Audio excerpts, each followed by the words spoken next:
আপনারা স্ক্রিনে যে গাভীটিকে দেখতে পাচ্ছেন সেটি 8 মাসের প্রেগন্যান্ট। 2 দিন ধরে খাওয়া দাওয়া ছেড়ে দেয়, পেটে ব্যথা অনুভব করছিল। পরে একদিন স্থানীয় পল্লী চিকিৎসককে দেখানো হলো, সেটি কাজ না হলে তারা আমার শরণাপন্ন। এই গরুটার হচ্ছে জরায়ুতে প্যাঁচ খাই গেছিলো, যেটা আমরা বলি ইউটেরাইন টরশন। তো 2 দিন ধরে এইভাবে থাকার কারণে গরুটা কিন্তু বারবার কোদ দিচ্ছিল। তো যাই হোক, এটা ভাবে প্রথমেই কলিকভাবে আর কি অ্যালজিন দেওয়া হয়, কিন্তু তারপরে যখন সমস্যার সমাধান না হয় তখন আমরা আসি এবং এটার সাসপেক্ট যেটা করছিলাম যে ইউটেরাইন টরশন। এখন আমরা এটা হাত দিয়ে দেখা গেছে যে এটা হচ্ছে রাইট সাইডের টরশন।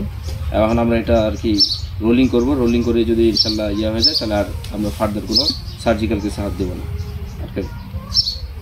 এই যে টরশন আমরা আপনারা দেখলেন যে টরশনটা কারেকশন করার পর গরু কিন্তু কালকে থেকে খাওয়া দাওয়া একদম ছেড়ে দিছিল। এখন কিন্তু গরুর সাথে সাথে খাওয়া শুরু করছে। যেহেতু এটা আমরা সাকসেস হয়েছে এই জন্য আর সার্জিক্যাল কেসে কোনো গেলাম না। গরুটা আমার খাওয়া খাচ্ছিল না, আল্লাহ দিলে এখন গরুটা খাওয়া খাচ্ছে। এখন দেখা যায় খুব সুন্দর আছে, আল্লাহ দিলে। আর কি গোদাগুদি করতেছে না, এখন তো দেখি না, এখন খুব সুন্দর, একদম স্বাভাবিক হয়ে গেছে। হ্যাঁ, আমরা কোনো করি নাই, রোলিং করার পরে গরুটা আর কি কালকে যেরকম 5 ছড়াছড়ি করতেছিল, আজকে কি 5 ছড়াছড়ি করতেছে?